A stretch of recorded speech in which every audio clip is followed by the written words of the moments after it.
पेडगावमधील सर्व नागरिकांना, युवक मित्रांना, माता भगिनींना आणि माझ्या सर्व लाडक्या रेखलांना माहीत आहे की तुमच्या नितीन सरांनी पेडगावच्या ग्रामपंचायत निवडणुकीमध्ये सरपंच पदासाठी फॉर्म भरला आहे.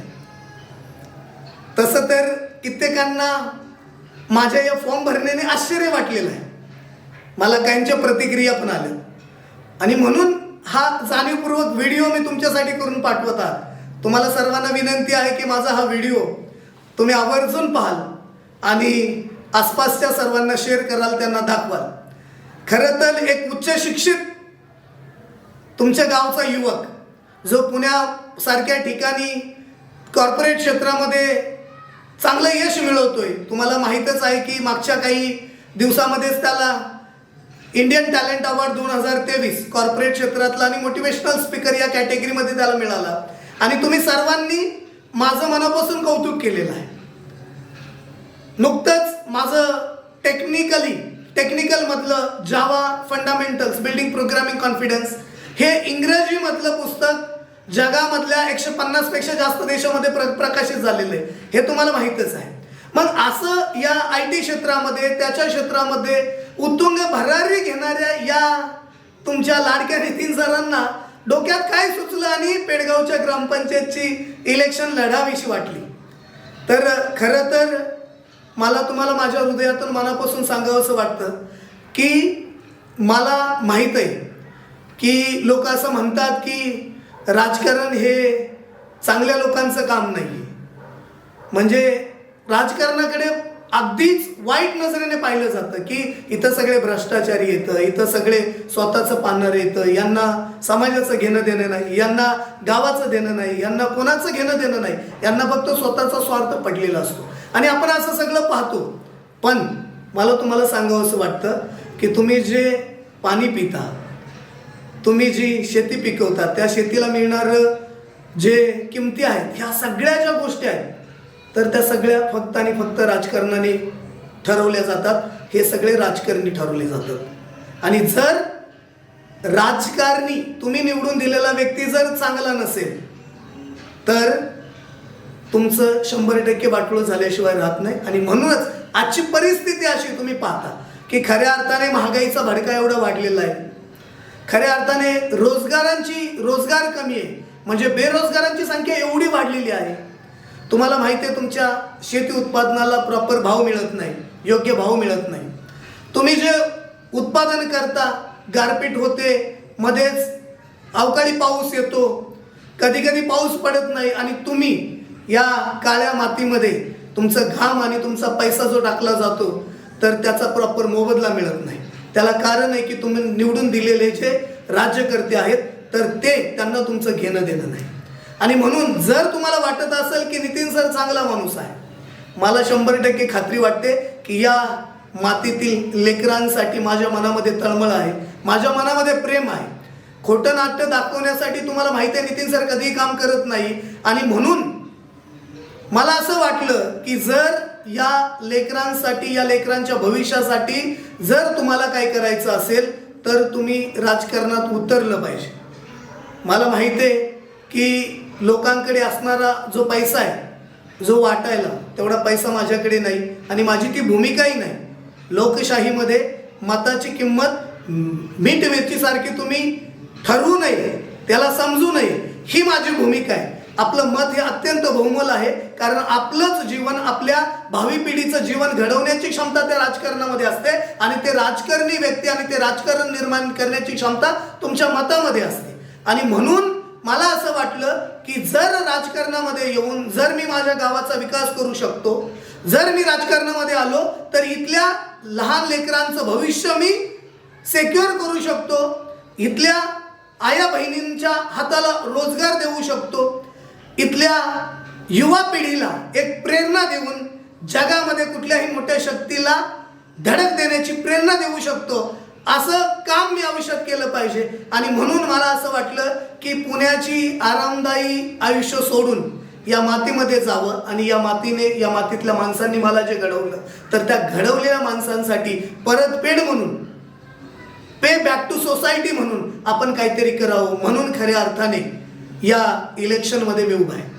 खरं तर मी कोणावरती टीका करण्यासाठी नाही किंवा कोणाचा द्वेष करण्यासाठी नाही किंवा कोणाचं काही कुठल्या गोष्टीवरती रागवलो म्हणून मी इलेक्शनमध्ये उभा राहत नाही. आणि म्हणून मला माहिती आहे की माझ्याकडे कोणी येताना की बळच फॉर्म माघारी घ्या असं म्हणायला सुद्धा कोणाची याची तसं पाहिलं तर हिंमत होणार नाही.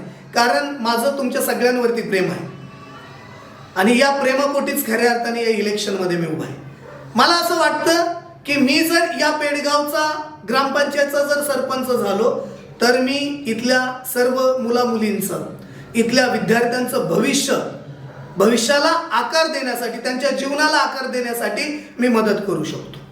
या गावातील जे वेगवेगळे प्रश्न येतं तर ते प्रश्न सोडवण्याची धमक आणि ज्वलंत आणि जिवंत इच्छाशक्ती माझ्यामध्ये आहे असं मला नेहमी वाटतं. इथल्या आया बहिणींच्या हाताला रोजगार मी देऊ शकतो असं मला नेहमी वाटतं.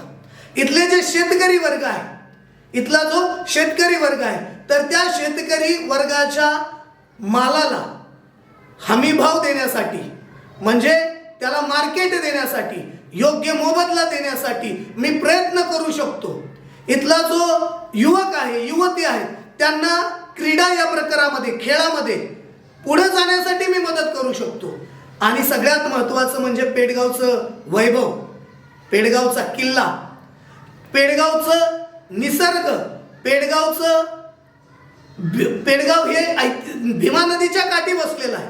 तर ह्या सगळा जो पेडगावच्या अत्यंत सुंदर अशा गोष्टींवरती मी काम करू शकतो आणि इथल्या लोकांच्या हाताला रोजगार देऊ शकतो. आणि पेडगाव हे महाराष्ट्राच्याच नाही तर भारताच्या नकाशावरती ठळकपणे दाखवण्याची इच्छा, ज्वलंत इच्छा, जिवंत इच्छा माझ्या मनामध्ये आहे.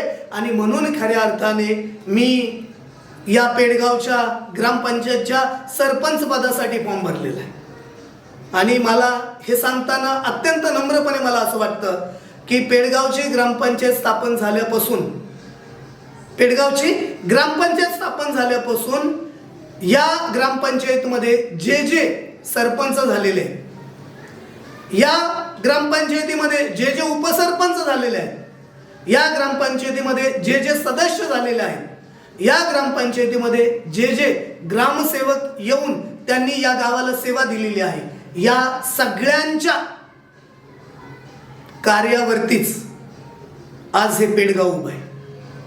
म्हणून मी जर या सरपंच पदाच्या माध्यमातून जर काय करायला जाणार असेल तर खऱ्या अर्थाने ह्या पेडगावमध्ये जे सरपंच झालेले तर त्यांच्या एक प्रकारे मी खांद्यावर बसूनच या पेडगावचं पुढचं जो विकास आहे तर तो मी करणार आहे. आणि म्हणून नम्रपणे सांगतो की ज्यांनी आतापर्यंत पेडगाव या इथपर्यंत घेऊन आले त्याबद्दल सर्वांचं मनापासून धन्यवाद व्यक्त करतो. पण अजूनही या पेडगावमध्ये करायसाठी खूप काही गोष्टी आहेत. म्हणजे तुम्हाला मागच्या काही याच्यामध्ये मी बऱ्याचदा सांगितलेलंच आहे की सिद्धटेक ते पेडगाव आणि पेडगाव ते काष्टी असा जर रस्ता झाला, त्याच्यासाठी जर प्रयत्न झाले तर सिद्धटेकला येणारा जो क्राऊड आहे तर तो 100% पेडगावमध्ये येऊ शकतो. कारण या पेडगावची माती छत्रपती संभाजी महाराजांच्या रक्ताने माखलेली आहे. या पेडगावच्या मातीमध्ये अत्यंत सुंदर अशी मंदिरं आहेत, या पेडगावच्या मातीमध्ये अत्यंत सुंदर अशा मशिदी आहेत, या पेडगावच्या मातीमध्ये अत्यंत सुंदर असा भीमा नदीचा किनारा आहे. जर तुम्ही भवानी मातेच्या त्या मंदिराच्या बुरुजावरती जाऊन उभा राहिला आणि पश्चिमेकडे जर तुम्ही पाहिलं संध्याकाळी 6च्या दरम्यान म्हणजे सूर्यास्ताच्या दरम्यान तर तुम्हाला कळेल की हे पेडगाव किती सुंदर आहे. आणि म्हणून या सगळ्या गोष्टींचा विचार करून, वापर करून आपण पेडगावमध्ये खूप चांगल्या पद्धतीने पर्यटनाचा विकास करू शकतो. त्या नदीवरती आपण बोटिंग क्लब सुरू करू शकतो. अजून एक मोठा जर चांगल्या पद्धतीने दौंड आणि श्रीगोंदा असा कोलॅबरेटिव्ह विचार केला तर फक्त देऊळगाव राजेमार्गे धाकटे पेडगाव आणि पेडगाव यांना जर जोडण्यासाठी तो रस्ता आणि मध्ये जर नदीवरती वाहतूक जर निर्माण केली गेली तर 100% हा जो पर्यटक आहे तर तो पेडगावमध्ये येईल. आणि पेडगावमध्ये जर पर्यटक यायला लागला तर या पेडगावच्या विकासाला गती मिळेल, या पेडगावच्या लोकांचं दरडोई उत्पन्न वाढेल, या पेडगावच्या लोकांच्या उत्पन्नामध्ये साईड बिझनेस म्हणून, साईड व्यवसाय म्हणून त्यांच्या खिशामध्ये पैसा येईल. आणि हाच खऱ्या अर्थाने म्हणजे तुमच्या सर्वांच्या विकासाला, तुमच्या सर्वांच्या प्रगतीला जर माझ्या शिक्षणाचा, माझ्या ज्ञानाचा, माझ्या इच्छाशक्तीचा, माझ्या शिक्षणाचा, या सगळ्या गोष्टीचा जर उपयोग करता आला तर मी माझं जीवन धन्य झालं असं मी मानेल. आणि म्हणून खऱ्या अर्थाने तुम्हाला सर्वांना मी या ठिकाणी विनंती करणार आहे की एकदा उच्च शिक्षित अशा या तुमच्या लाडक्या नितीन सरांना, ज्याला कायद्याचं पण ज्ञान आहे, जो IT क्षेत्रामध्ये पारंगत आहे. तुम्हाला माहिती आहे आता हे जे जग आहे इथून पुढचं आर्टिफिशियल इंटेलिजन्स आहे, कॉम्प्युटर क्षेत्र जगामध्ये अत्यंत पुढे गेलेलं आहे, AI नावाच्या गोष्टी आलेल्या आहेत आणि त्याच्या माध्यमातून जग एवढं भराभरा पुढे चाललेलं आहे की मी म्हणजे मागच्या 100 वर्षामध्ये, 200 वर्षामध्ये जगाने जेवढी प्रगती केलेली नाही तर तेवढी प्रगती मागच्या 10 वर्षामध्ये, 5 वर्षामध्ये झालेली आहे. आणि म्हणून हीच प्रगती जर आपल्या गावाला जर साधायची असेल तर तुम्हाला कर्तृत्ववान युवकांना या गावचं नेतृत्व करण्याची संधी तुम्हाला द्यावं लागणार आहे. जर अशा सुशिक्षित, कायद्याचं ज्ञान असणाऱ्या, IT क्षेत्रात पारंगत असणाऱ्या आणि सगळ्यात महत्त्वाचं म्हणजे या मातीवरती मनापासून प्रेम असणाऱ्या, या मातीतल्या प्रत्येक लेकरावरती मनापासून प्रेम असणाऱ्या, या मातीतल्या प्रत्येक लेकराचं स्वप्न म्हणजे माझं स्वप्न आहे असं जगणाऱ्या या तुमच्या लाडक्या नितीन सरांना जर तुम्ही संधी दिली तर 100% हा नितीन सर त्या संधीचं सोनं केल्याशिवाय राहणार नाही. आणि म्हणून आपणा सर्वांना विनंती करतो की आपण सर्वांनी सहकार्य करावं आणि ह्या विकासाच्या गतीला अजून जोरदार गती देण्याचं काम करावं अशी मी विनंती करतो आणि थांबतो. धन्यवाद.